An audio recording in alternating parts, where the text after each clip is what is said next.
Olá, sejam muito bem-vindos ao Saideira, o seu programa de variedades, de cultura e às vezes de política, aqui no canal da Gazeta do Povo no YouTube. No programa de hoje temos ele que já foi um náufrago e hoje é um atravessador, é isso, Francisco Corsi? Eu não sei o que você quer dizer. Ué, você não tem lá o projeto Travessia? Mas atravessador dá outra Eu sei, conotação. eu sei, a ideia foi essa, a piada foi essa. Mas eu acho que vai, então. Então seja bem-vindo, Chico. Obrigado, Paulo. Espero que sim. E também temos ele, o cronista dos 17 leitores, e meu xará, Paulo Briguet. O Briguet que em tupi, esse sobrenome aí, Briguet significa pé vermelho, para quem não sabe. É isso, né, Briguet? É mais ou menos isso. Tudo bom, Paulo? Tudo certo, Ô, Chico? É um prazer estar aqui com vocês, viu? E é Paulo Briguet, mas não é em tupi, eu queria fazer uma correção. É na língua caingangue, porque aqui no norte do Paraná a gente tem os caingangues, tá? Então, Briguet significa pé vermelho em caingangue, tá? Uma eu ia pequena falar, correção. eu ia falar que é tudo índio, mas não pode falar índio, né, agora. Então é tudo Pois é, indígena, pode. tudo povo Povos nativo. originários. Isso, povos originários. Você tem que falar povos originários. E tem uma outra correção, Paulo. Desculpa, já duas correções na primeira frase, hein, cara? Assim não dá. Fale. Eu estou chegando no programa, veja só, eu estou chegando no programa agora, já estou fazendo duas correções. A outra é que você foi muito generoso, não são 17 leitores, são 7 leitores. Não, mas aumentou, depois que você começou a escrever para a Gazeta, aumentou para 17, caramba. Você quer... Ah, tá certo. Então Tá você por- deve ter alguma informação que eu não tenho ainda.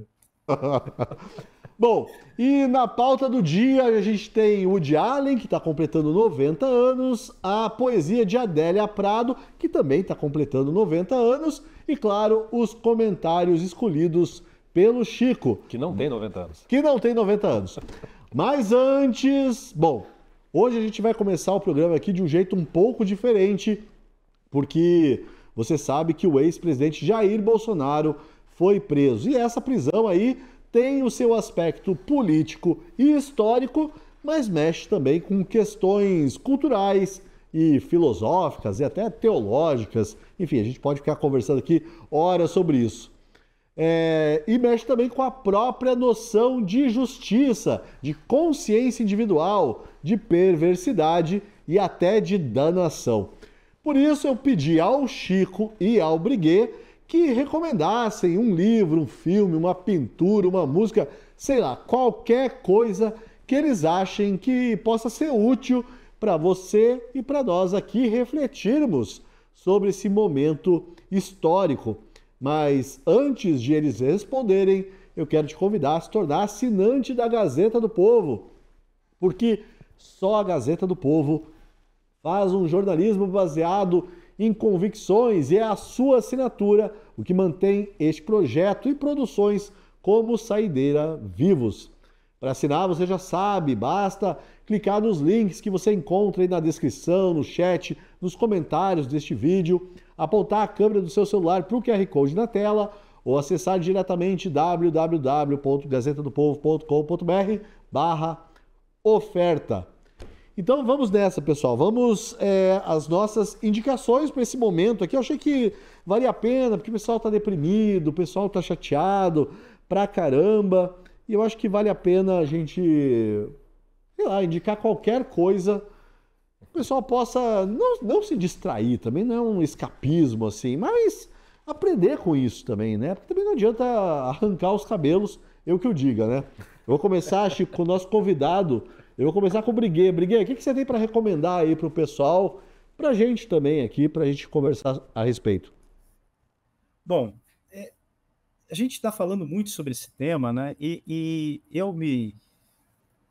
2020, eu escrevi o prefácio de um livro chamado O Inquérito do Fim do Mundo, que comentava lá em 2020 já, né, sobre os abusos do Supremo Tribunal Federal. E nesse prefácio eu escrevi o seguinte: o Brasil é o país do crime sem castigo e do castigo sem crime. E eu disse o seguinte, porque a justiça, ela é uma necessidade natural do ser humano. Nós temos uma sede de justiça. O próprio Cristo fala isso, né, no Sermão da Montanha. Ele fala, né, bem-aventurados os que têm fome e sede de justiça, porque serão saciados. Então, o que acontece, Paulo? Quando a justiça deixa de ser praticada, quando os verdadeiros criminosos deixam de ser punidos, necessariamente os inocentes vão ter que ser castigados no lugar. Então, o crime sem castigo leva ao castigo sem crime. E nós estamos nessa página, nós estamos na página do castigo sem crime, que é terrível, né? E eu me lembrei de um livro em que você vê uma pessoa que não cometeu crime nenhum, mas que foi submetida a uma grande punição. Não foi apenas essa pessoa, né? Foram milhões de pessoas, milhões que perderam a vida, inclusive, por causa disso, dessa grande injustiça, que foi o nacionalsocialismo, né? O Holocausto Nacional-Socialista. Então, eu me lembrei do livro do grande psicólogo austríaco Viktor Frankl. É um livro chamado Em Busca do Sentido, um psicólogo no campo de concentração.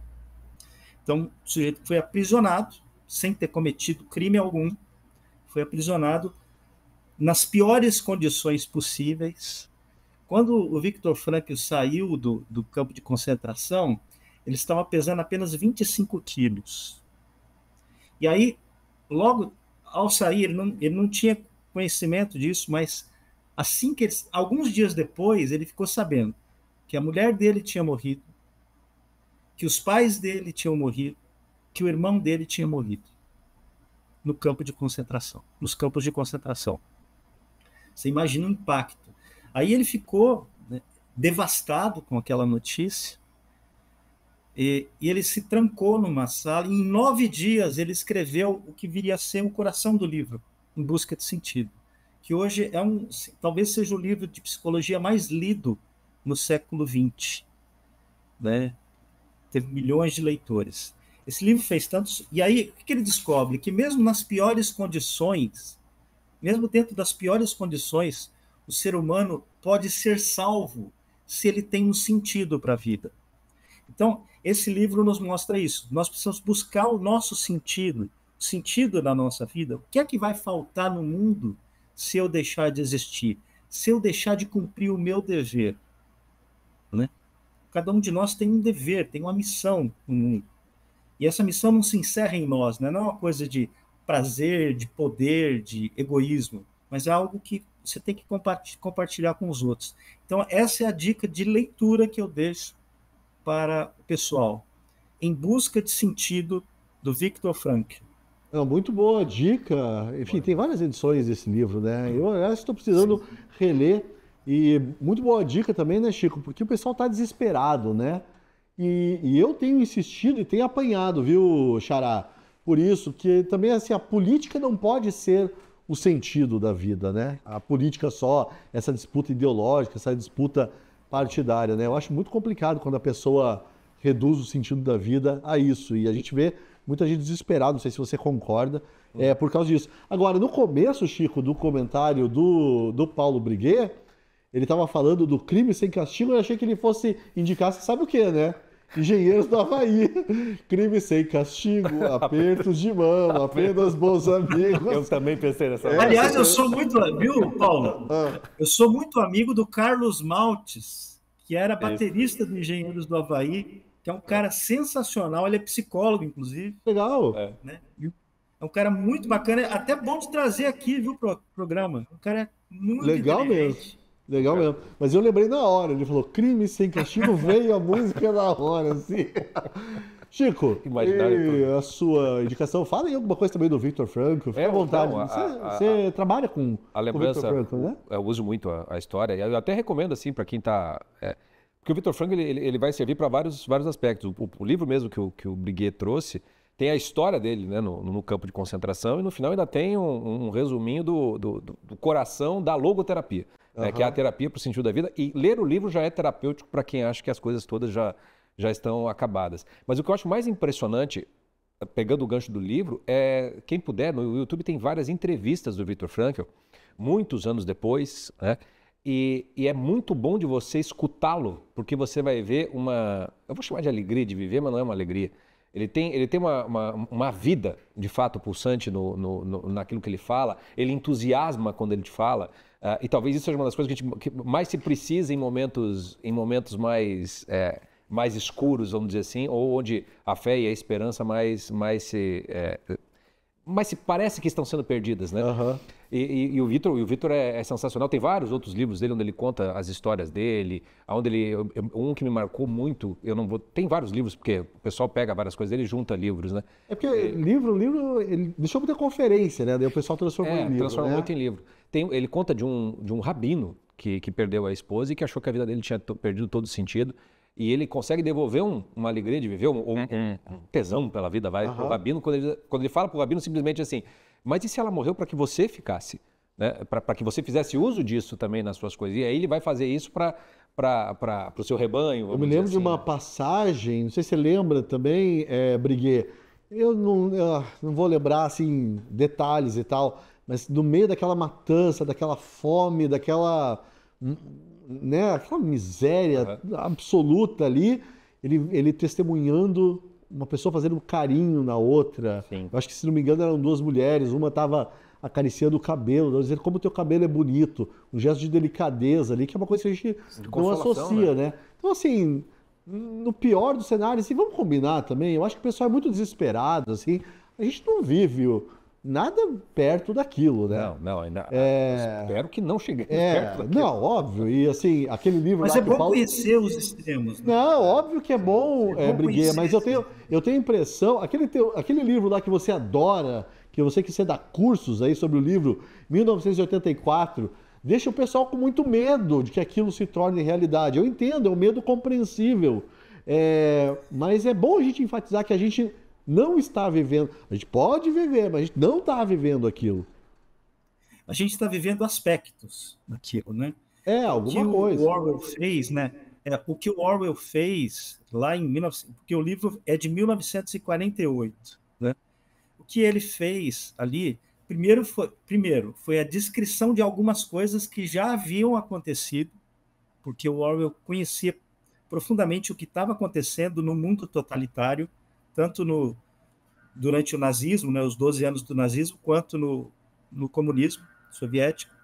Então, ele citou coisas que já haviam acontecido e coisas que poderiam acontecer no futuro.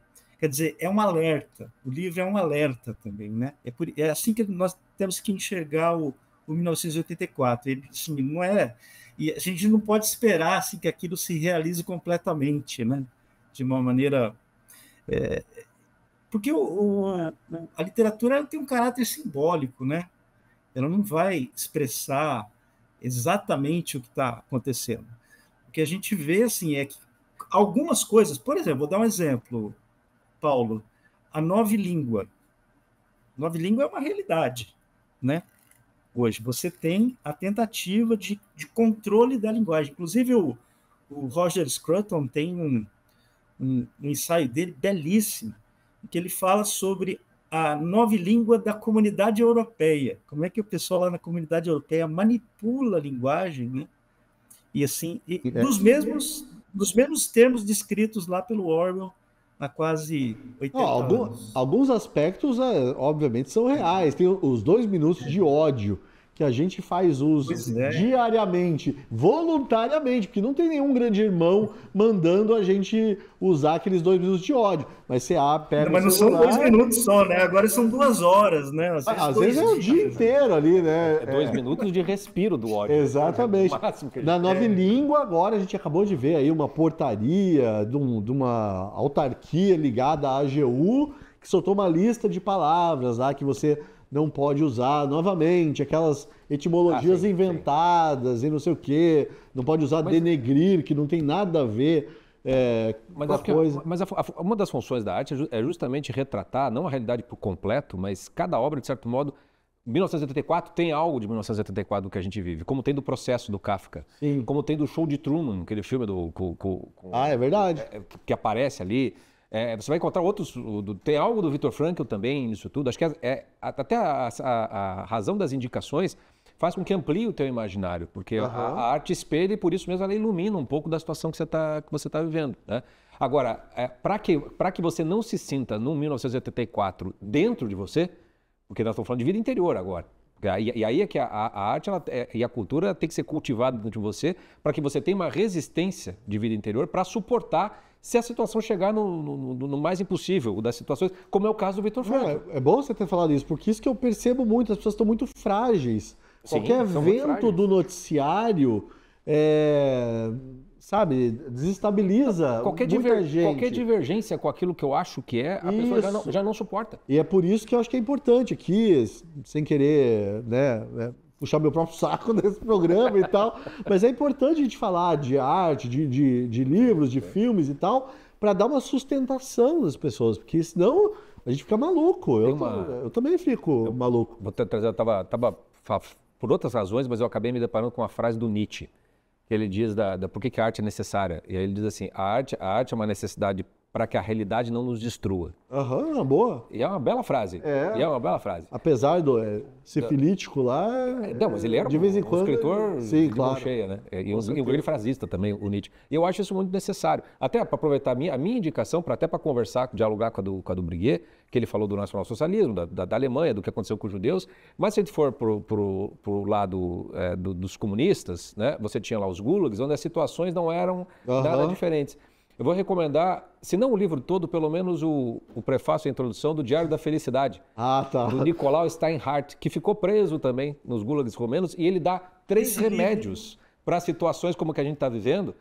No começo, esse livro é maravilhoso. É maravilhoso. Ele se converteu, inclusive, eu acho que padre. Eu conheço. É maravilhoso. Mas o começo dele, que ele dá 3 remédios, ele te dá uma injeção de testosterona na veia, porque tem um dos exemplos, eu não vou me lembrar exatamente específico, mas um deles é assim, eles vão empreender, eles vão pegar, quer saber, eu vou lá antes.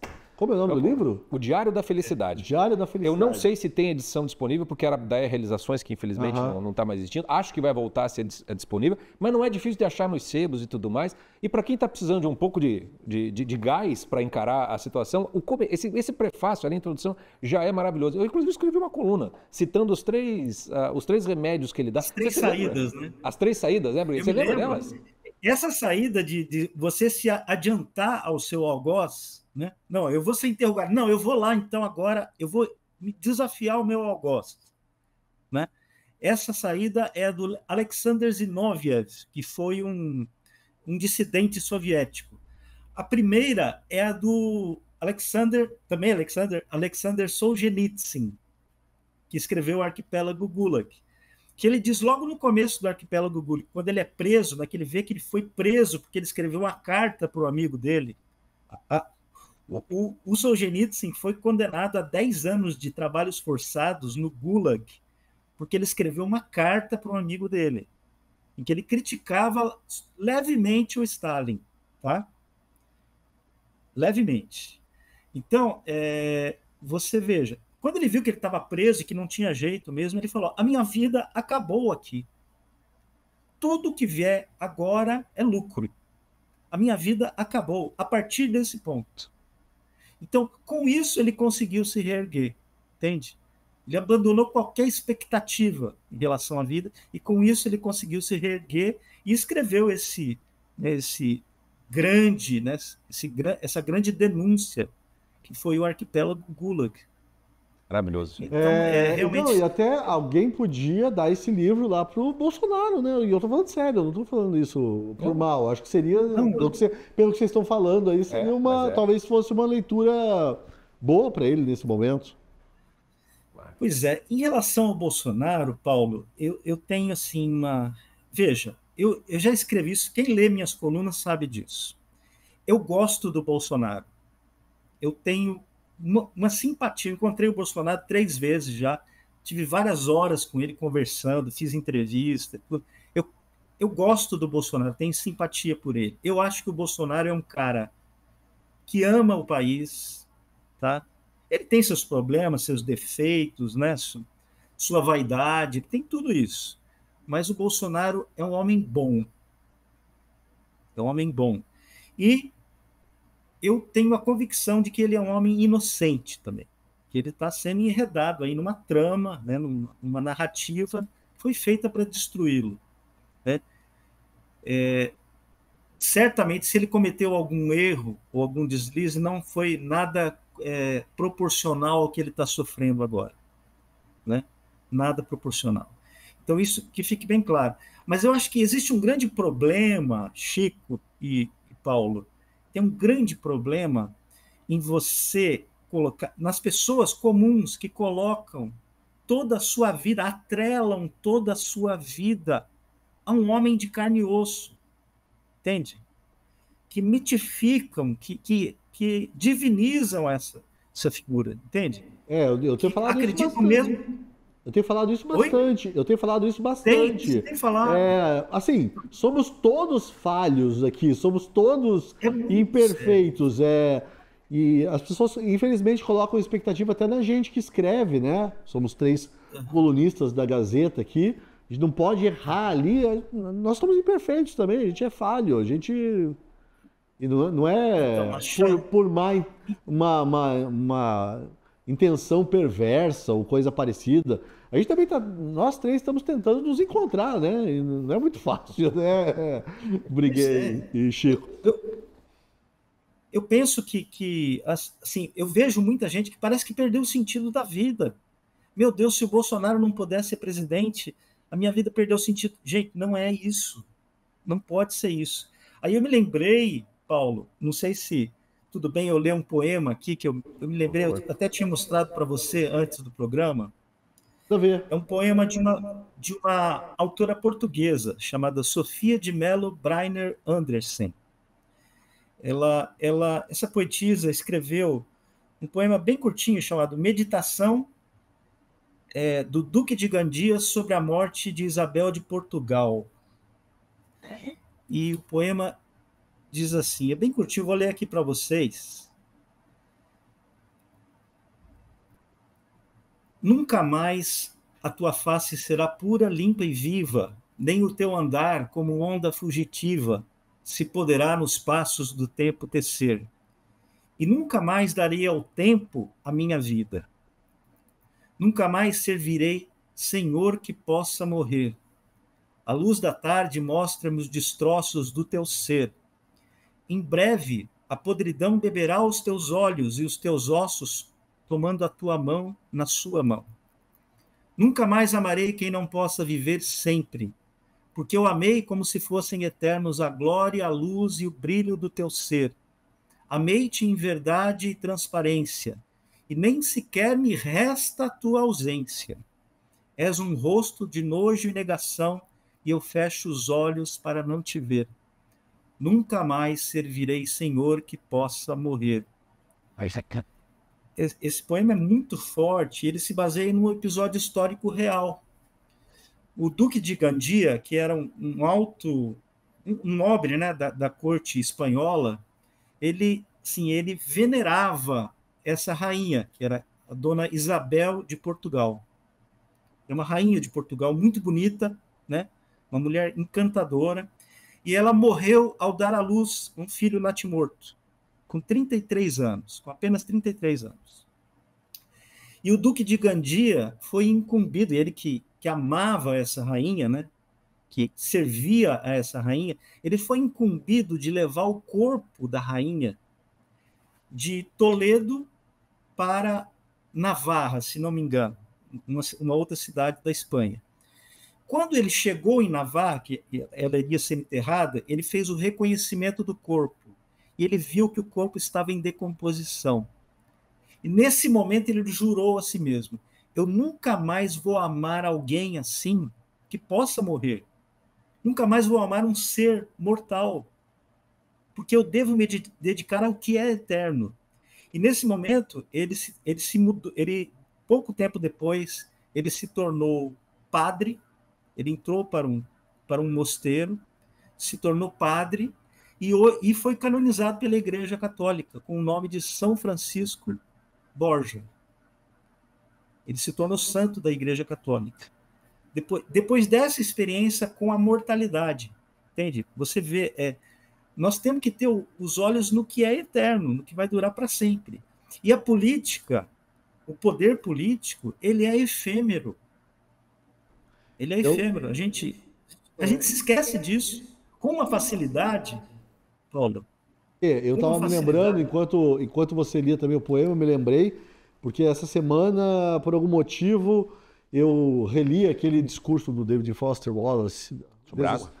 Isso é a água e tal. E tem uma hora lá em que ele fala sobre adoração, ele fala que não existe ateísmo, que todo mundo adora alguma coisa, e ele até fala ele era um ateu, né? Ele fala da superioridade de você adorar um Deus, seja ele Alá ou Jesus Cristo, isso nas palavras dele, há essa adoração que todo mundo pratica. E ele fala lá de adorar o dinheiro, de adorar mulher, adorar poder e tal, e porque esse tipo de adoração sempre leva a um vazio. Adorar esse tipo de coisa é incapaz de te satisfazer. E eu acho que isso também cabe no momento em que a gente vive, porque eu vejo muita gente que está desesperada porque está vivendo esse vazio de adorar um ser imperfeito, uma pessoa falha, todo um sistema que tem falhas pra caramba, né? O sistema político e tal, toda essa ideia meio revolucionária de acabar com o sistema, enfim. Aí eu me lembrei disso. Chico, diga aí. Mas tem uma coisa que eu acho que por um lado, compreensível, mas também assim, a maior obra de arte do Ocidente, que para mim é a Divina Comédia, ela foi composta numa situação assim. Porque o Dante, ele coloca, inclusive, na sua obra, a política exatamente como uma coisa mais importante da sociedade humana, né, para ser, tem que ser quase que um espelho dessa dimensão espiritual. Não que ele reduza o espírito à política, ao contrário, ele engrandece, enobrece a política em função do espírito. E o Dante, ele perdeu Mané, né, na política lá. Não amola, ele é exilado. Ele está no meio do caminho, acho que entre Florença e Verona, não me recordo. E, literalmente, toda a obra da Divina Comédia é o Dante, que o Rodin fez o Pensador, justamente o Dante parando para pensar que sentido tem a vida, depois que eu perdi toda essa dimensão política.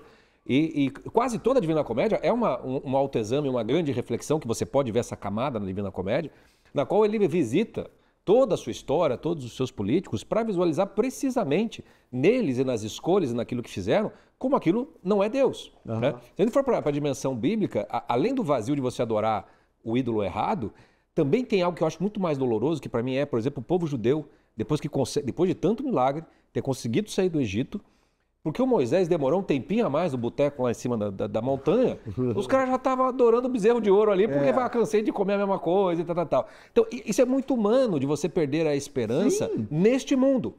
Mas se você também enxergar isso como um remédio, justamente para que você não deposite a sua fé e esperança neste mundo, mas faça o melhor por ele, talvez isso seja muito necessário para a tua vida interior, inclusive para a salvação da tua própria alma, né? E talvez nesse momento, esse poema que o Bruguier trouxe, ele é maravilhoso, e a arte ela consola e ela alimenta também um pouco de esperança, porque às vezes a mera resistência e a resiliência é o que é necessário em certos momentos, para se chegar em outros. Outra indicação minha, que é o filme do Um Sonho de Liberdade, que é baseado no livro do Stephen King, mas que o filme é muito melhor. Né? Aqui é uma baita de uma mensagem de você assim, ó, é tudo injusto, aquilo tudo é uma grande barbaridade. Claro que o filme tem toda uma camada de inverossimilhança com o que se pode fazer na realidade, mas que alimenta uma esperança. E o que é mais legal, para mim o filme funciona muito bem por conta de dois personagens que não são os principais, que são dois idosos que estão há muito tempo na cadeia e que já não sabem mais viver fora daquele contexto. Isso é maravilhoso. E um deles é liberado, né? Que é o Brooks, que cuida da biblioteca. E ele vai trabalhar de empacotador no supermercado, morando num lugar, não conhece mais nada daquele mundo do lado de fora, e ele não suporta, ele acaba desistindo da vida. Depois vem o Red, que é o melhor amigo do personagem principal, que também sai na mesma condição. E aí uma das cenas mais belas, que é justamente assim, ele passa pelo mesmo processo do outro, e fala assim, é melhor me matar do que ficar aqui.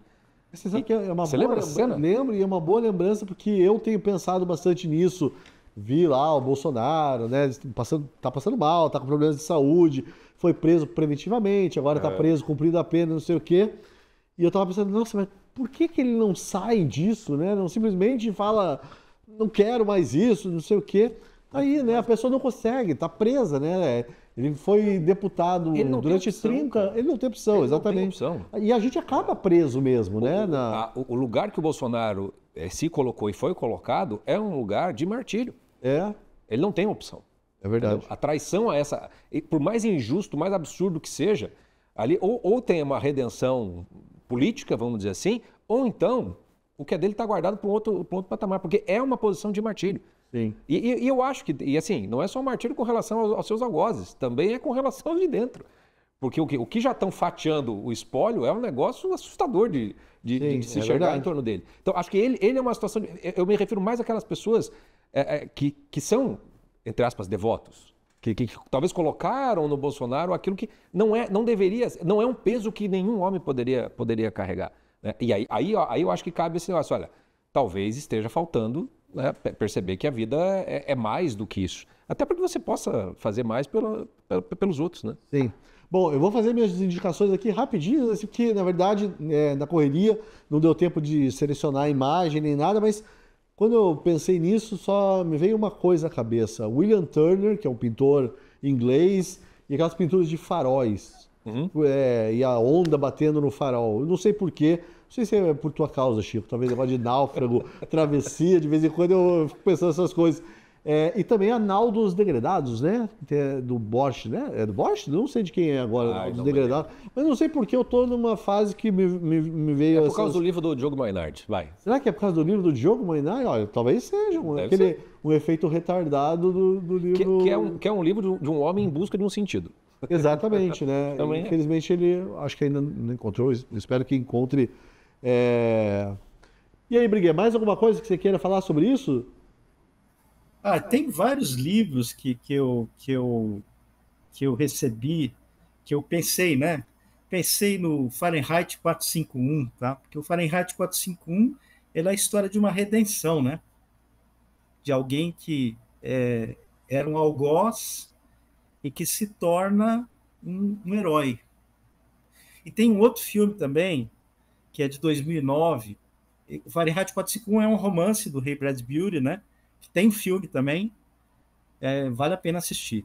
Mas tem A Vida dos Outros, que é um filme de 2009, um filme alemão de 2009, que fala sobre a vida na Alemanha comunista, né? Já no fim da Alemanha, em que é a história de um agente da Stasi. Bom, vocês sabem o que foi a Stasi, né? A Stasi foi a polícia política da Alemanha Oriental, que era terrível, né? Eles chegaram a ter 100 mil agentes no país. Quer dizer, a cada quarteirão, acho que em cada condomínio tinha um agente da Stasi. Era um negócio terrível, né? E assim, era pai denunciando filho, vizinho denunciando vizinho, colega de trabalho, era uma coisa terrível que eles faziam, né? Eles tinham uma técnica, porque a Stasi não matava. Ela, digamos assim, desagregava a cabeça das pessoas, né? A técnica da Stasi era conhecida como Zersetzung, que significa decomposição. Então eles pegavam assim, por exemplo, Paulo, você está lá, a Stasi está suspeitando de você. Então ela vai ver na sua vida o que você tem de vulnerável. Por exemplo, se você tem um vício, se você tem um hábito ruim,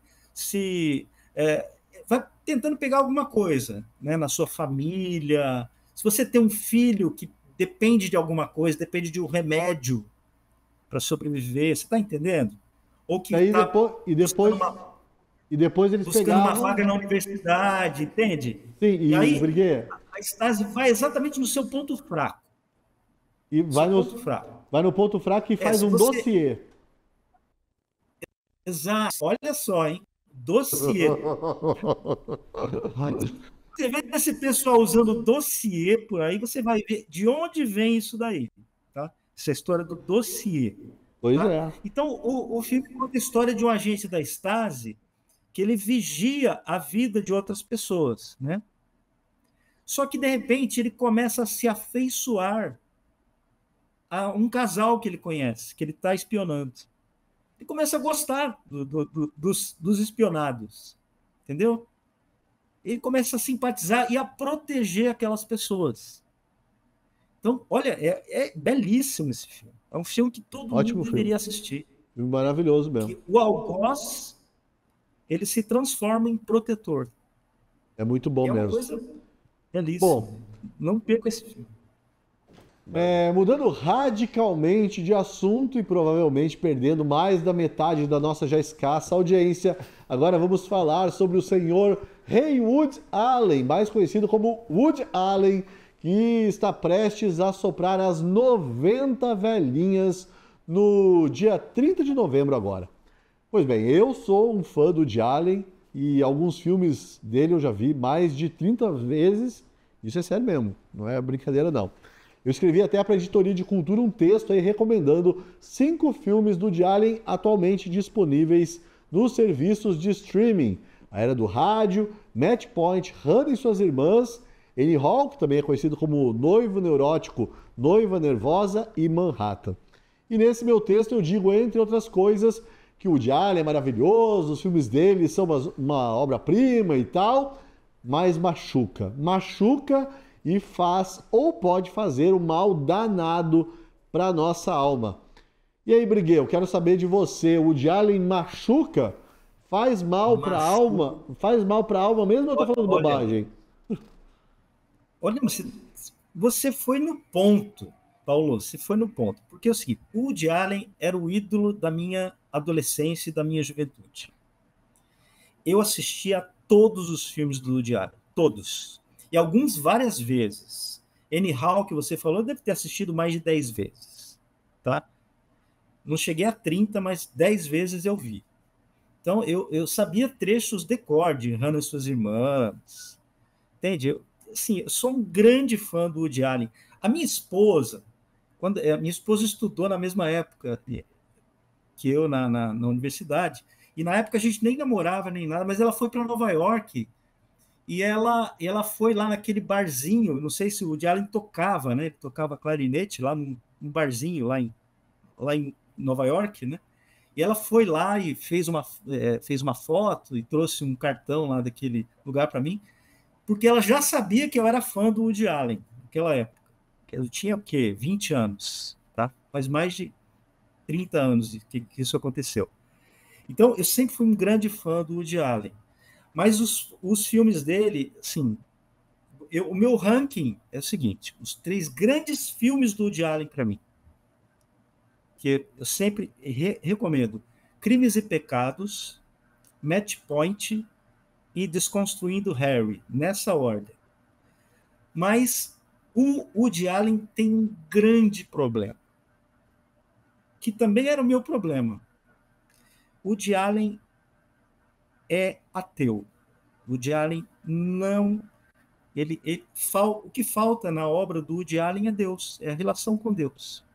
Não existe essa relação. Né? E com isso, eu acabo vendo um certo niilismo nas obras dele. Existe um niilismo que percorre todas as obras do Woody Allen. E eu acho que esse niilismo pode ser resumido, Paulo, no título daquele filme em que ele faz uma paródia do Guerra e Paz, que é A Última Noite de Boris Glushenko, um filme menos conhecido dele, mas cujo título em inglês é Love and Death, que ele diz o seguinte, ele diz nesse filme, o personagem dele diz o seguinte, eu só acredito em 2 coisas na vida, amor e morte. Sim. Né? Eu acho que isso resume, resume o encanto do Woody Allen e também assim, o lado sombrio do Woody Allen. Né? Eu percebo um desespero, assim, né, para alcançar uma felicidade, mas tá na cara que não vai alcançar, porque até o próprio conceito de felicidade é muito estranho ali, falta uma base. Mas, Chico, diz aí, machuca ou não machuca? Eu vou confessar para vocês que eu nunca fui muito fã do Woody Allen, para mim, pela inverossimilhança, né, pela pachorra dele se colocar como o mocinho da história em que as mulheres bonitas se apaixonam por ele. Porque ele é muito prejudicado esteticamente. Ah, mas é que você Eu não é um consigo galã. acreditar. Você... Não tem eu nada a sou ver feio. comigo. Não tem nada a ver comigo. Eu sou feio, eu sei. Eu consigo me Então, identificar mas então por isso- perfeitamente com o Woody Allen. As meninas mais bonitas da sala gostavam de você? Claro, eu era inteligente, eu fazia piadas. Tá bom. Eu era... Tá bom, tá bom, não. Então me irritava aquela inverossimilhança, entendeu? Porque, além de tudo, eu acho ele genial como diretor e tudo mais, assim, mas ele me irrita profundamente como ator. Eu não gosto do Woody Allen como ator. Eu acho que ele faz sempre o mesmo papel. Ele Sim. faz sempre aquela coisa É o homem neurótico, meio neurótico o tempo urbano, todo, o tempo neurótico todo. e tal. Então, eu acho cansativo o Woody Allen. Eu reconheço toda a genialidade dele mesmo, sem dúvida alguma. Mas eu acho assim, não acho que machuque. O que eu acho que machuca é quando você só come feijão todo dia. Entendeu? Se você comer qualquer coisa que você consome só aquilo dali, vai fazer mal. Se você toma só Coca-Cola, em algum momento vai ter pedra no rim, né? Esse negócio assim. Então, para mim, não é o Woody Allen que machuca, é vocês comer o Woody Allen 30 vezes o mesmo filme, entendeu? Sim. O que eu estou dizendo é a ampliação. Bota um pouquinho de Woody Allen com um pouquinho de, sei lá, John Hughes, para dar uma aliviada. Não, claro. Assim, isso é uma coisa que eu tenho um ritual lá, porque eu realmente Eu tô te gosto zoando, tô te e tal. zoando, Mas tô é te que eu tava zoando. lembrando, tem uma série, eu acho que é da Netflix, eu acho que é Histórias de Amor, é baseado num filme do Alan Alda, é com a História de Tina Fey, com o Steve Carell. Sim, sim. Não, As Quatro Estações. 4 estações, um seriado. Que eu acho que parece muito, tem uma certa Sim. a ver com o Diário. E é isso, Chico, machuca por isso. Ver aquelas pessoas desesperadas procurando a felicidade ali no sexo o tempo todo, num super intelectualismo, aquela coisa, sabe? Sim. No Manhattan, eu acho que é Manhattan. Eu não sei se eu posso falar isso aqui, esse horário, mas eu vou narrar essa cena nesse horário. Não sei se é impróprio ou não para criança. Não sei se tem crianças nos vendo nesse momento. Mas tem uma cena em que ele faz amor com a mulher lá. E Ele não né, ele machuca. chega aos finalmente e ele vira e fala: como dizia Balzac, lá se vai outro romance. Que coisa triste que é você fazer, de você falar nessa hora. Que coisa. Inverossímil. Inverossímil. Não é, Você falar não de é. Balzac, né? Você não conheceu os intelectualoides que eu conheci nessa minha vida. Eu conheci muito intelectualoide que é exatamente isso. Tudo tem uma referência clássica, alguma coisa, sabe? A vida se torna essa troca de referências culturais para mostrar, olha, como eu sou culto, como eu sou inteligente. Diga, Briguet. Mas, Chico, você falou que o Woody Allen, aquela personagem do Woody Allen, né, que é o mesmo sempre, te irrita um pouco. Mas então, eu não sei se você viu o filme Celebridades do Woody Allen, em que o Woody Allen não atua. É com o Mas Kenneth Branagh. no lugar dele tem o Kenneth Branagh, que é um baita. Que faz o papel de Woody Allen. Faz o papel de Woody Allen. Tá. Ele Vou assistir. imita o Woody Allen, mas com uma perfeição que é maravilhoso, né? Ele é um ator shakespeariano, né? Sim. Britânico e tal, mas ele imitando o nova-iorquino é muito engraçado. Eu acho muito engraçado. Não sei se você viu esse filme. É muito interessante. Já vou colocar na lista. A minha. Agora, Fale, Briguet. Não, pode falar. Não, é que eu ia falar que a minha próxima pergunta era qual o seu filme preferido do Woody Allen, mas pelo jeito é Curtindo a Vida Doidado do Chico, né? Bem melhor. Bem melhor. Eu gosto também de Curtindo a Vida Doidado. Briguet, qual que é o teu filme preferido do Woody Allen? Olha, Pecados e- eu tô entre o Crimes e Pecados e Match Point. Esses dois. Filme, né? Vamos combinar? É o mesmo filme numa É o pegada... mesmo filme com duas perspectivas. E é baseado no Crime e Castigo do Dostoiévski, né? Os dois filmes são... Ele é totalmente influenciado pelo Dostoiévski nos dois filmes, mas no livro, né, no romance do Dostoiévski, nas últimas páginas tem a redenção do Raskolnikov. E essa redenção nunca acontece nos personagens do Woody Allen. Né? Não acontece, Porque não. falta um elemento, que é o elemento transcendente, que é Deus. A cena final de Crimes e Pecados é um negócio de arrepiar, assim, nesse sentido. Dilacerante.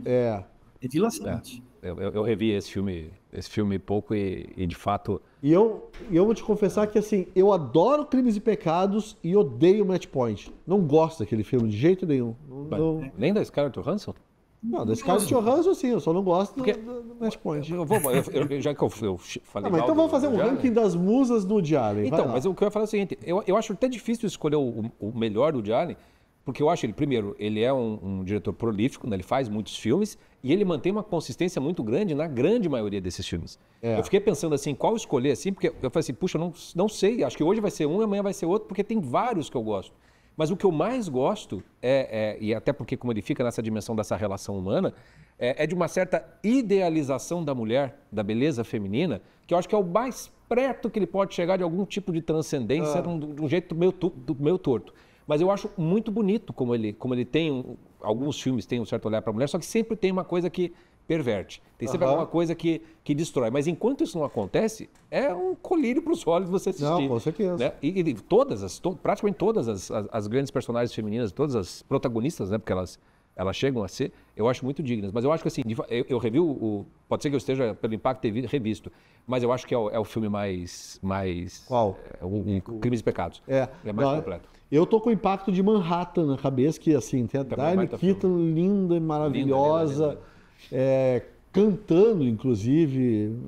Não, e também as cidades, né? O que ele faz com Nova York, o que ele faz com Paris, o que ele fez com Roma, nos filmes que são até menores. Para Roma com Amor é um filme muito fraco, mas é lindo de você ver Roma pelo olhar do Woody Allen. Mas eu vou te confessar, viu, Briguet? E eu também tô meio de, assim, apesar de assistir sempre, eu sempre assisto, todo ano eu assisto Hannah e Suas Irmãs, Crimes e Pecados, Manhattan e Annie Hall. Sempre assisto todo ano. Mas eu tô numa bronca com o Woody Allen desde que eu li a autobiografia dele. Que me pareceu uma pessoa tão vazia. Cara, eu acho que ele escreveu a autobiografia dele, ele estava com 85 anos, né? Eu acho que saiu há 5 anos. Não faz muito tempo. E é tão vazio aquilo. Como alguém chega aos 85 anos com toda essa super intelectualização, sem aprender assim, coisas que para mim são muito básicas. E eu estou julgando, né? Que coisa feia, estou julgando o Woody Allen, né? Mas assim, quando o cara escreve uma autobiografia, ele quer ser julgado também, né? Ele se expõe ao julgamento, né? Então... eu não li essa autobiografia, realmente não li.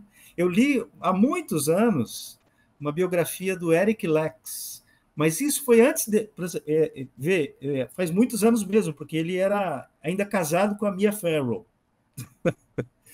Então eu li, mas faz muito tempo. Eu não li essa autobiografia, você está dizendo aí, você está me desanimando, hein?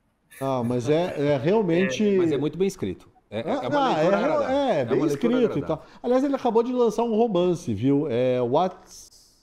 What's Up Brown, uma coisa assim o nome do romance, mas é a mesma coisa dos livros, é o cara super intelectualizado, bem sucedido, triângulos amorosos e perdido na vida não tem sentido. Mas você não acha que a autobiografia ele escreveu como uma tentativa de defesa por conta das acusações que ele sofreu? Exatamente, mas é aí que tá.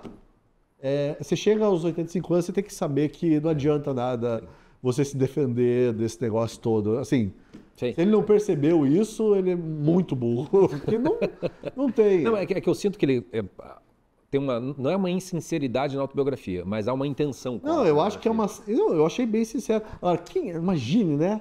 Paulo Pousonoff Júnior, jornalista de Curitiba, Paraná, Brasil, está dizendo que o Woody Allen errou. Mas eu acho que a tua frustração é porque você percebe que ele poderia fazer muito mais do que ele entrega. Claro. Não é uma crítica a ele e às obras, mas eu falo que, pô, Woody Allen, abre essa portinha, essa dimensão, porque você vai fazer um negócio... Claro. Vocês não acham que tem muito a ver com... O Woody Allen ele é, de certo modo, o reflexo de um homem moderno contemporâneo e também pai de muita coisa que vem depois, talvez sem tanto o atormentado dele. Por exemplo, Seinfeld. Curb Your Enthusiasm. Sim. Né? Não, são todos filhotes dele?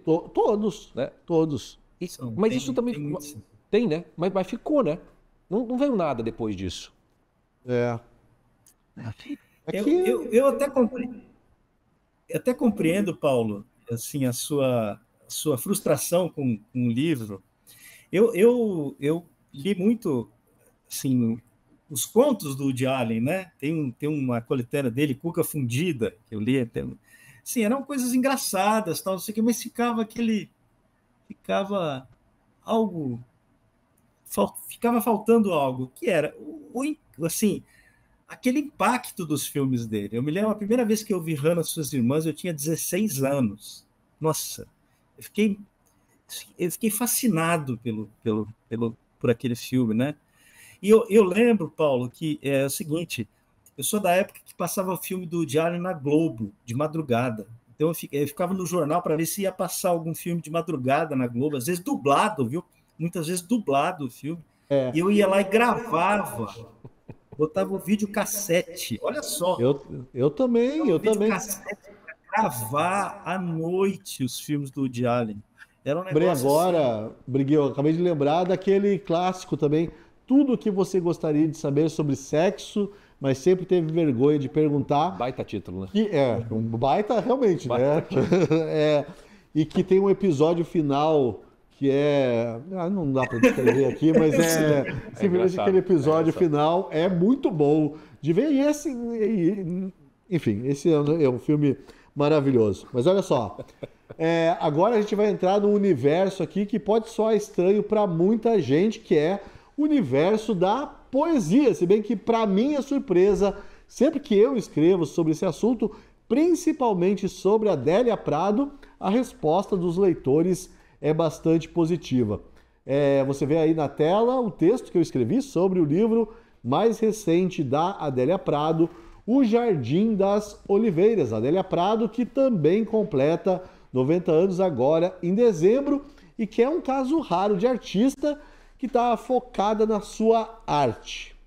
Então é isso, para os 17 leitores, eu aumentei, né, do Briguê, e mais 2 ou 3 que dormiram com o YouTube ligado, só de eu falar o nome da Adélia Prado, vamos falar de poesia. Briguê, eu quero saber de você, depois eu vou te perguntar também, Chico, fica tranquilo. É nosso convidado, né, então eu estou sempre... O livro tá com o livro aí. Briguê, eu sei que você também leu o livro, ou está lendo o livro. Esse aí. Recomende a Adélia Prado para os nossos espectadores. Então, quando você me convidou aqui para o Saideira, né? Eu estava lendo o livro. E aí eu terminei de ler. Assim, é sempre uma alegria para mim saber, né, que nós temos a Adélia, ainda, a Adélia Prado, né? Temos ela que venceu agora recentemente, né, o prêmio Camões, né, que talvez seja talvez não, certamente é o prêmio mais importante da língua portuguesa. Ela recebeu o prêmio Camões. E, assim, é sempre uma alegria. Eu descobri a Adélia Prado ainda muito jovem, aqui na Biblioteca de Londrina. Eu sempre fazia eu cheguei aqui em Londrina há quase 40 anos, né? E todas as semanas eu vou lá na Biblioteca de Londrina procurar dar uma passeada lá. E aí eu me deparei com um livro chamado Bagagem, que é o primeiro da Adélia Prado. Você sabe mais ou menos como é que aconteceu, né? Ela era uma professora, uma catequista, lá em Divinópolis, Minas Gerais, que tinha 40 anos, e escrevia seus versinhos lá. Então, e de repente ela resolveu enviar os seus versos para um poeta que também faleceu recentemente, o Afonso Romano de Santana, um poeta mineiro também. E o Afonso Romano leu, gostou e mostrou esses poemas para o Drummond, que morava no Rio com ele. E o Drummond ficou encantado e eles conversaram com o Pedro Paulo de Sena Madureira, né, um editor muito importante da época, e editaram, então, fizeram um lançamento lá no Rio de Janeiro de Bagagem, esse primeiro livro da Adélia Prado. Hoje, eu considero que a Adélia é o maior nome da nossa literatura, o nome vivo da nossa literatura. Assim, você pode dizer, na poesia, quem tem assim do mesmo nível que ela? Talvez o Carlos Nejar, né, que tá, né, o Carlos Nejar também Mas assim, eu não consigo pensar em outro nome que esteja à altura da Adélia Prado, né?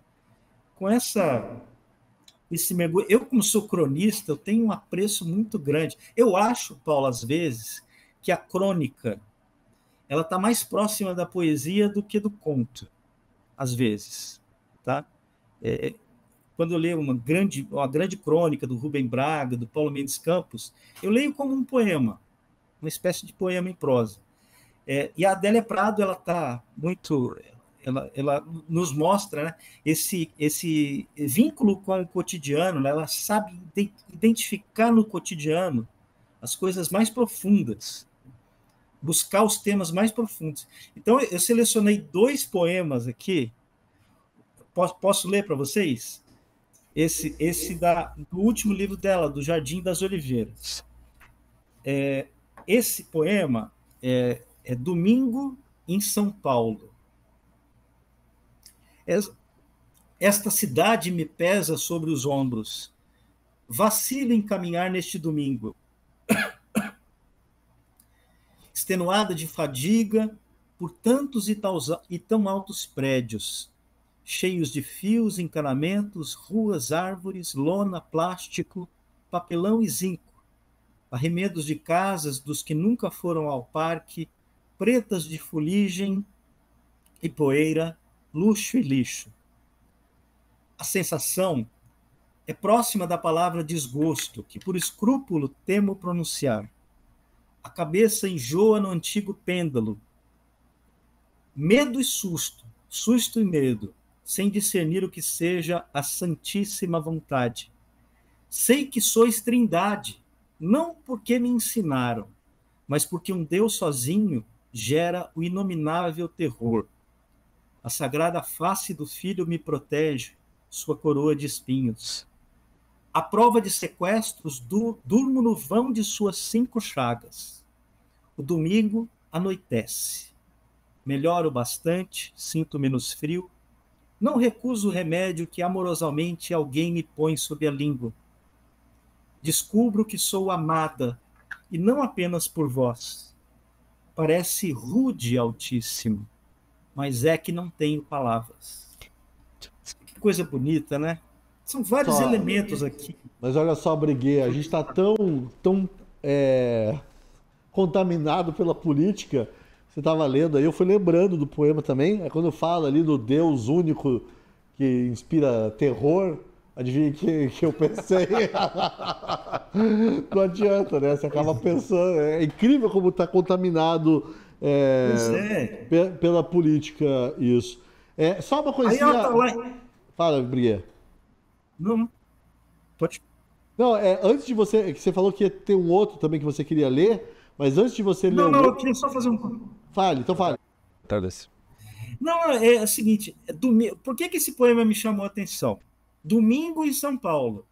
Eu nasci em São Paulo e eu tenho, Paulo, exatamente a mesma sensação que ela quando eu vou para São Paulo. Eu sou um bicho pé vermelho, eu virei um caipira. Então, quando eu vou para São Paulo, eu me sinto oprimido, cara. Eu me sinto oprimido por aquilo tudo, por aquele, sabe, o clima da metrópole. Quando eu vou a Curitiba, não, eu gosto muito de Curitiba. Mas em São Paulo eu me sinto assim. Eu me identifiquei profundamente com isso. E o domingo, o que é o domingo? Dia do Senhor. Né? O que ela descobre no meio da aflição dela? A companhia de Deus. Ela olha, né? E de repente ela se lembra do quê? Do mistério da Trindade. Quer dizer, realmente, só uma poetisa de verdade consegue fazer isso. Né? Verdade. Então, realmente com poucas palavras. Aliás, tem uma questão aí, né? Esse uso de poeta e poetisa. Eu uso poetisa mesmo e também paciência. Mas, Chico, você até antes daqui do programa, você tinha separado um comentário lá do meu texto sobre a Adélia Prado, porque sempre que se fala em Adélia Prado, se fala, mas por que a Adélia Prado não está na Academia Brasileira de Letras? Eu nem sei se ela quer, desconfio que ela nem queira estar lá. Mas assim, por que as pessoas precisam dessa chancela da Academia Brasileira de Letras ainda? Acho que é parte do nosso ser brasileiro, né? A gente adora um diploma, né? Adora, né? A gente adora um bacharel em alguma coisa. Então, qualquer coisa que nos dê um carimbo de algo, a gente considera que aquilo ali é uma prova de valor, né, de alguma coisa. E talvez a ABL, o que eu mais penso na ABL é no arrependimento de Machado de Assis. Porque eu acho que quando ele inventou essa história, e tem uma história famosa, né, de que queriam que fosse não sei qual poeta, qual escritor e fosse tudo mais, ele não falou nada, levou todo mundo pro bar na frente, aonde tinha o lugar do cara, e o cara completamente bem vazio. Ele só apontou. É isso que vocês querem? É esse tipo? Então, eu imagino que para onde as coisas foram, o Machado, vendo de onde ele está, eu falei assim, acho que não foi uma boa ideia. Acho que não foi uma boa ideia. Porque acaba criando uma espécie de sei lá, né, se torna uma espécie de senhor de terras, alguma coisa assim, um coronel das letras quando você está na ABL. E é uma grande tolice, né? É uma grande tolice, né? Então, o fato... E assim, se você olhar os membros atuais e você comparar com a Adélia Prado, o fato de Adélia Prado não estar na Academia Brasileira de Letras é para fechar e prender todas aquelas pessoas que votam naquela Academia Brasileira de Letras. A não ser que ela tenha se recusado terminantemente a fazer parte daquilo. Que é possível. Porque não há possibilidade de você comparar a Adélia com... tempo, ali, eu não sou tão velho, mas ali na década de 90 e tal, eu lembro que eu entrevistei algumas pessoas, assim, algum desses nomes e tal, que não queriam. Assim, o Milor era um que não queria, jamais. Ele até tirava sarro. O Milor não queria. Tinha um monte de gente que não queria. É cafona. Mas eles sempre eram obrigados a dizer que não queriam porque eram aventados, né?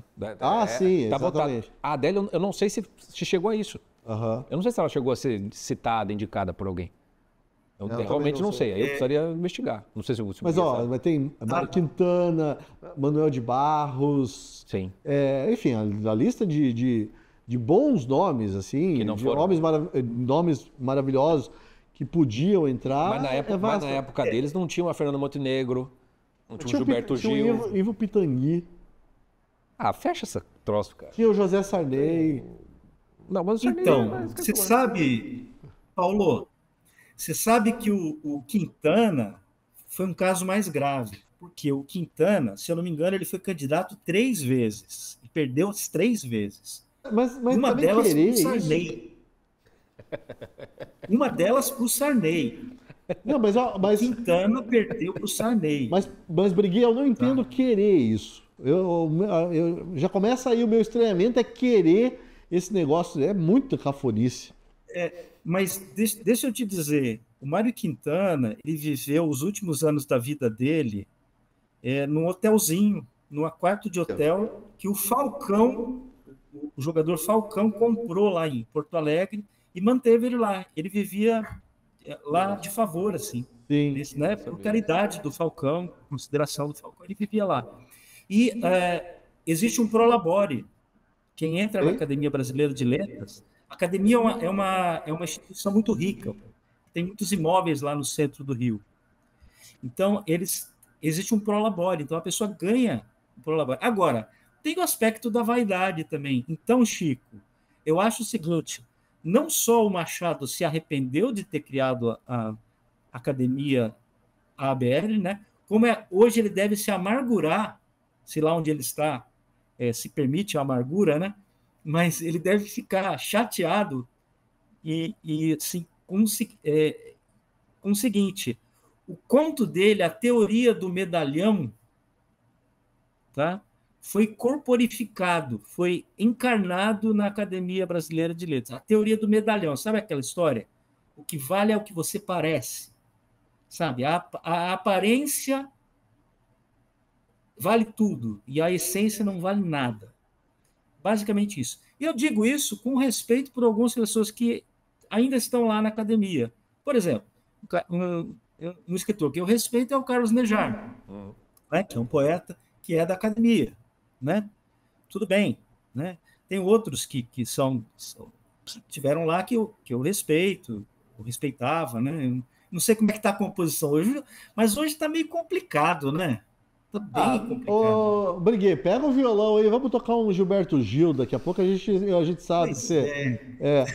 Agora, pior do que a Academia Brasileira de Letras só tem uma coisa: Academia Paranaense de Letras, Academia Pernambucana, eu acho que deve ter uma Academia Londrinense de Letras. Todos os lugares têm essas academias. Isso é tristeza, né? Você não é acadêmico da Academia Brasileira Paranaense de Letras, né, Chico? Não sou capaz de opinar. Só o que faltava Não agora. sou, nunca fui convidado. Não. Então tá bom. Se for convidado, por favor. Aceitarei e te convidarei. Putz, e eu irei também, só de raiva.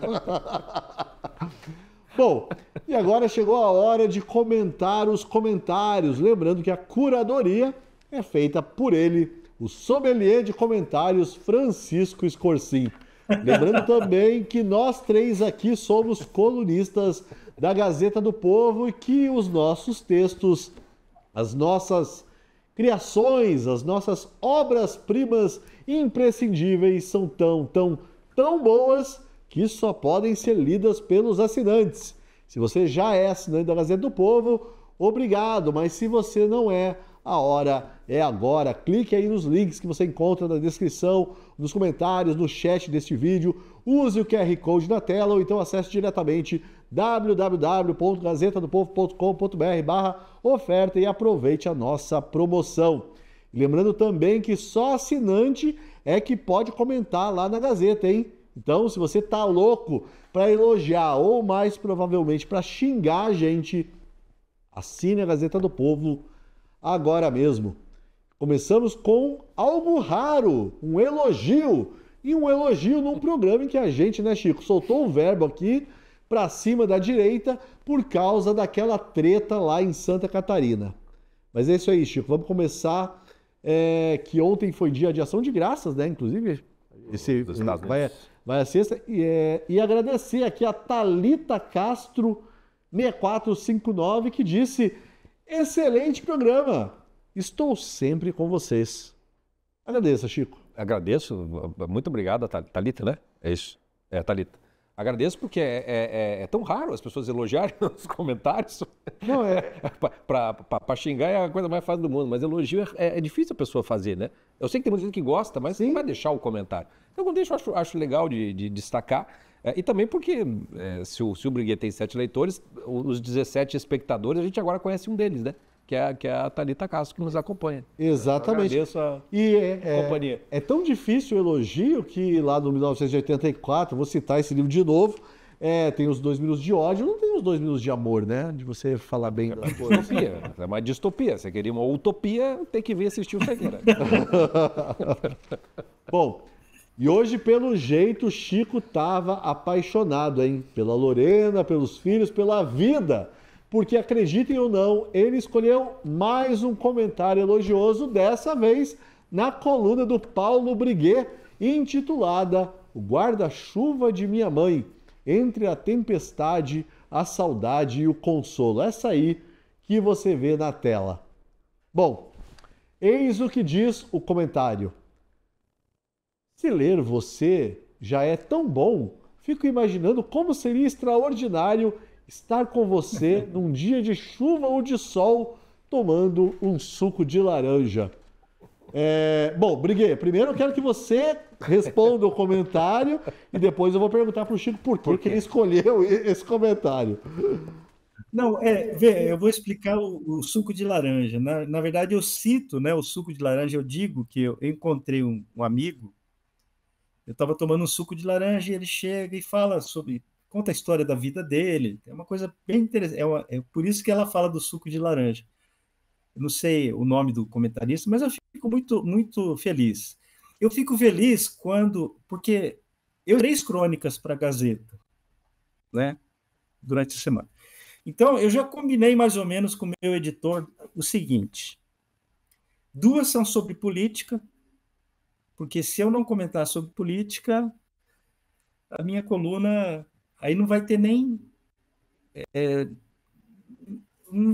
os 7 leitores, né? Nem eles vão aparecer. Então, 2 são sobre política, que não tem como fugir do tema, e eu deixo os domingos, eu reservo os domingos para crônicas, né, sobre o cotidiano, sobre questões existenciais, espirituais, assim, crônicas diferentes. E essa daí foi uma dessas crônicas, né? Eu fico feliz que as pessoas comentem e tal, sempre tem menos audiência, né? Sempre dá menos ibope, porque o que dá mesmo ibope é política, infelizmente, né? Não no seu caso, né, Paulo? Parece que você consegue mudar essa regra, né? Não sei, mas de vez em quando eu acerto. Só uma coisinha, Danilo, você consegue colocar o comentário novamente ali na tela? Só pra gente ver o nome de quem comentou? Ah, foi o Orlando Heller, Briguet. Não Ah, sei se. legal. Chico, Eu conheço. por que você escolheu esse comentário? Diga aí. Eu nem peguei de uma coluna mais 16/11 para jornalismo já faz muito tempo, né? Mas eu fui por conta da ideia geral do Saideira de hoje, né? A gente ia pegar a dimensões de cultura e de arte que sirvam para alimentar a vida interior, para ser algo consolador ou para que a realidade não nos destrua.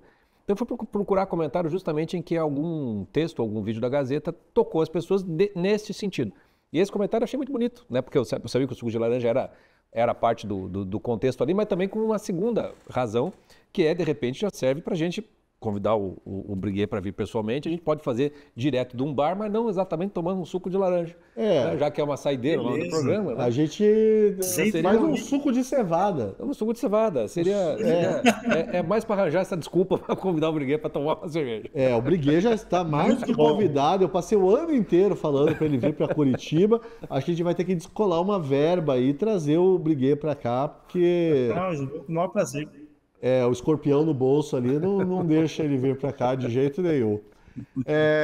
Bom, e agora chega de elogios, porque o próximo comentário... Não dá para vencer todos. Não dá. O próximo comentário escolhido pelo Chico é este aqui do Rogério, que se manifestou na minha coluna intitulada "Por que o Brasil não parou, nem vai parar com a prisão do Bolsonaro?" Essa aí que você vê na tela. Diz o Rogério, comentarista Rogério, a ditadura da... Esse comentário é longo, hein?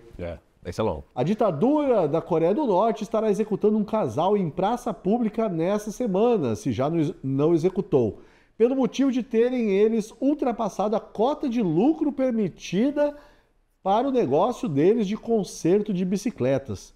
Ninguém protesta contra isso, seja dentro ou fora da ditadura. A violência institucional se tornou normal. O Brasil está indo pelo mesmo caminho.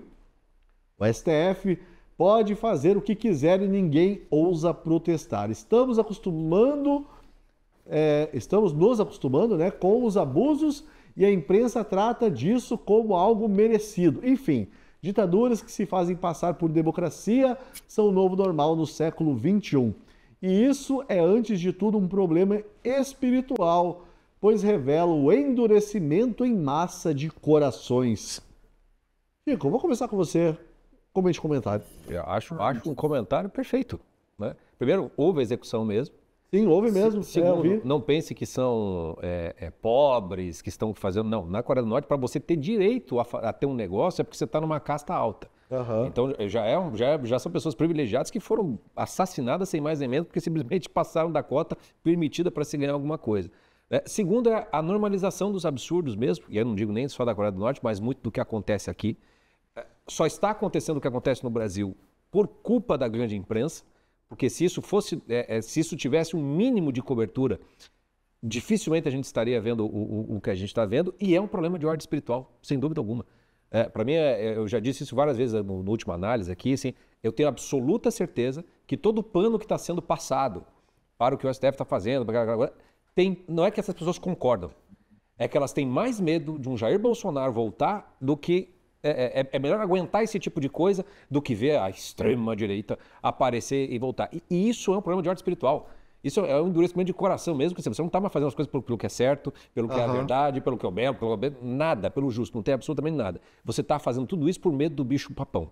Nem que para isso você esteja construindo um monstro muito pior do que o bicho-papão, né?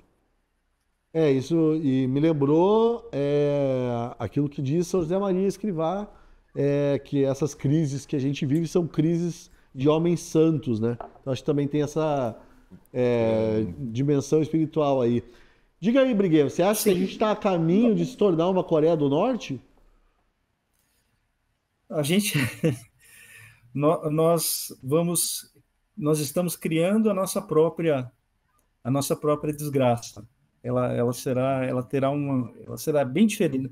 Eu sempre acho muito inapropriado dizer assim, o Brasil vai ser uma Venezuela, o Brasil vai virar uma Cuba.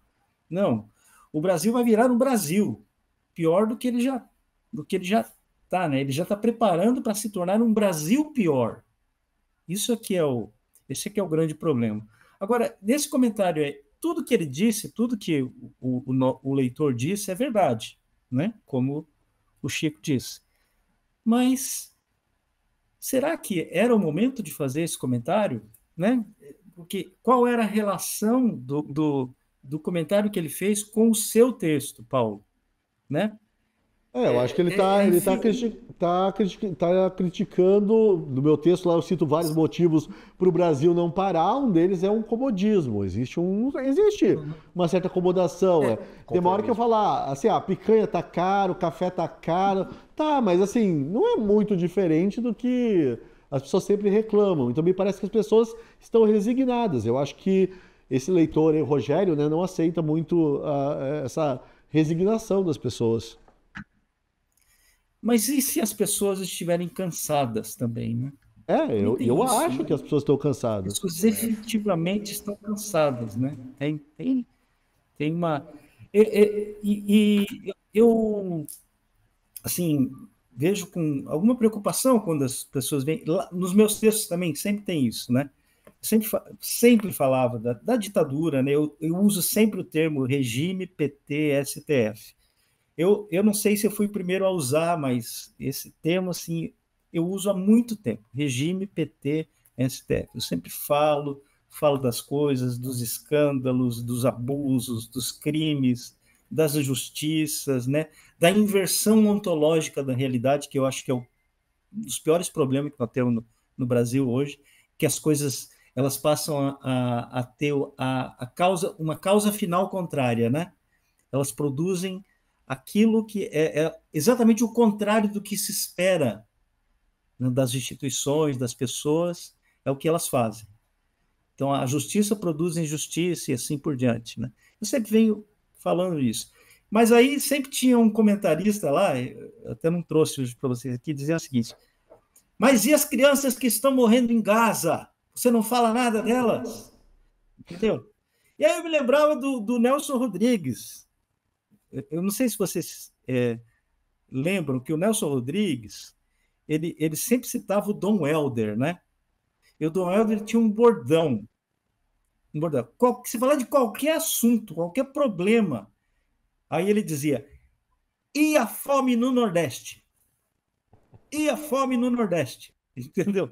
Então, eu acho que isso é um problema, né, que a gente vive, né? Assim, a gente sempre pode encontrar alguma fome no Nordeste, né, para relativizar os problemas que a gente está vivendo hoje, né? Perfeito. É verdade. E outra coisa, né? Eu até mencionei ali Dia de Ação de Graças e tal. A gente precisa voltar a agradecer também, né? Assim, sim, tem um monte de problema e tal, mas caramba, a gente precisa voltar de alguma forma a agradecer. A gente importa tanta porcaria dos Estados Unidos, por que a gente não importa o Dia de Ação de Graças, né? Pois é. Importou a Black Friday. Aqui no Brasil tem um feriado para comemorar um golpe de Estado, um golpe militar, que é o feriado da República. Sim. Ninguém liga para esse feriado. 15 de novembro é uma data que todo mundo ignora, né? Uma data terrível. E nós não temos um dia de ação de graças. Eu acho que isso explica muito, né, do Brasil e dos Estados Unidos, né? Lá eles têm um dia para agradecer as coisas. Sim. Bom, e para finalizar, temos um comentário na coluna do Chico, a coluna intitulada Se Stranger Things fosse no Brasil, teríamos uma vassoura. O Chico faz uma declaração de amor a ela, a vassoura das festinhas americanas de antigamente. E sobre isso disse o Glauco André. Uma pena que não peguei a época dos bailes da vassoura. Teria me ajudado bastante. Eu comentei, Chico, com você no fim de semana que você assim, é boa pinta, Você nunca teve que dançar com a vassoura, né? Fala a verdade. Essa tua inclinação esquisita aí que fala assim. Não sou nada disso aí, não. E eu sofria muito, eu era muito tímido também. A vassoura ajudou pra tadinho. caramba. A vassoura ajudou milhares de meninos e meninas, cara. Desde os feios, os fedidos, os tímidos, cara, a conseguir uma dancinha naquela época. A compartilhar, a democratizar o sofrimento e a rejeição alheia, entendeu? Ela ajudou na autoafirmação de vários de nós, né? Eu não sei se o espectador sabe o que nós estamos falando. Não, então, eu acho que era melhor, né, dar uma explicação. O Briguet também é um pouco mais velho que a gente. Eu não sei se ele pegou, festinha americana com a vassoura. Claro. Dançou muito com a vassoura ou não? Muito, muito. Sim, a vassoura era muito boa para os tímidos, né? Os tímidos. Eu perdi a timidez, tá? Eu fiquei sem vergonha depois de velho. Mas eu era um adolescente tímido, assim. Explique, Chico. E a vassoura, ela me ajudou. Ela ajudou, assim, o que existia, que eu fiz a comparação porque nos Estados Unidos tem aquela tradição de chegar na adolescência, tem os bailes no fim de ano, e é um rito de passagem, né? Porque o menino vai pegar a menina na casa, da formatura. A formatura, né? Que não é na faculdade, é antes de ir para lá. E é todo um rito de passagem para vários deles. No Brasil a gente não tem exatamente essa tradição, mas a gente tinha nos anos 80, 90, essas festinhas americanas, nas quais os meninos levavam salgado, refrigerante, né? As meninas levavam salgado ou doce. Eu levava Keep Cooler. Keep Cooler? Tinha um pouquinho de álcool, daí ficava bêbado de Keep Cooler. Ficasse fazendo mesmo. E era na garagem de casa, na sala, botava um papel de celofane no negócio e a vitrola com os discos de vinil da trilha sonora internacional e nacional das novelas. E era pra molecada dançar, literalmente falando. Só que aí, como eu disse, muita gente era tímida, muita gente se achava feia.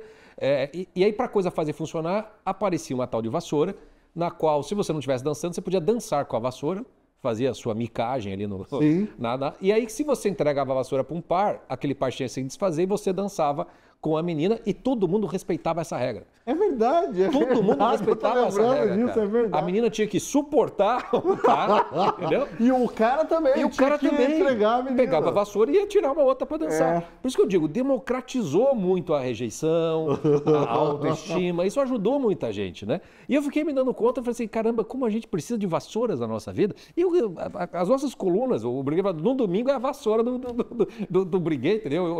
Eu vejo nossa saideira com a vassoura para os 17 espectadores, assim, como isso é necessário. E eu gostei da sinceridade do nosso comentarista, teria me ajudado bastante, porque de fato ajudou. E ajudaria de novo. Tá certo. Briguet, suas lembranças das vassouras aí, diga aí. Tava pensando aqui, a vassoura é civilizatória. Ela organizava tudo. Assim, era sensacional, tinha muito. Tem boas lembranças. Você lembrou do Keep Cooler? O Keep Cooler era sensacional, porque era uma coisa que parecia refrigerante, né? Mas tinha um pouquinho de álcool, né? Sim. Então era perfeito. Era o equivalente ao ponche, também havia muito ponche. Não, e Briguet, eu assisti, sabe que eu assisto novelas antigas, né? Eu assisti Vale Tudo recentemente inteira. E no Vale Tudo tem o casal lá de adolescentes e tal, e eles bebem Keep Cooler. E são menores de idade, teoricamente, lá na novela. E é engraçado, né? Porque o Keep Cooler fez muito sucesso em casas de má procedência, né? Era muito comum. Não sei do que você está falando. O que é uma casa de má procedência, Chico? Me contavam muito isso. Te contavam isso? Tinha que sempre pagar um Keep Cooler. Fazia parte do processo, entendeu? Então, tá. Você sabe alguma coisa sobre isso, Briguet? Ou não quer se comprometer? Não sou capaz de opinar. Não sou capaz de opinar. Nunca provaram nada contra mim. Bom, pessoal, e assim chegamos ao final de mais um Saideira. A você que nos aguentou aqui pela última hora e meia, não se esqueça de deixar o seu like, de comentar, de compartilhar este vídeo com os seus contatinhos.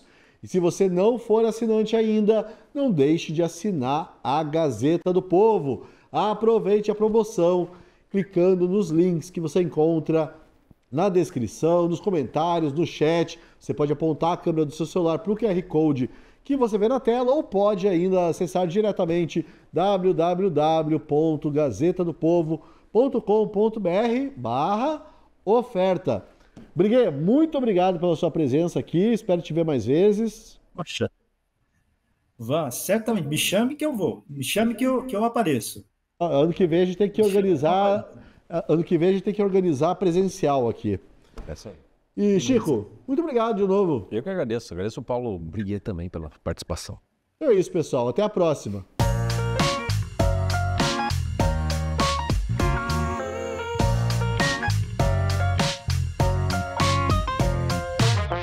Olá, eu sou a Luciana Bittencourt, da Gazeta do Povo. Espero que você tenha gostado do vídeo. Aqui na tela você pode clicar em outras opções para continuar acompanhando nossas análises e comentários. E não esqueça, assinando a Gazeta do Povo, você apoia o jornalismo independente, garante acesso a conteúdos exclusivos e fortalece nosso trabalho aqui no YouTube. Muito obrigada!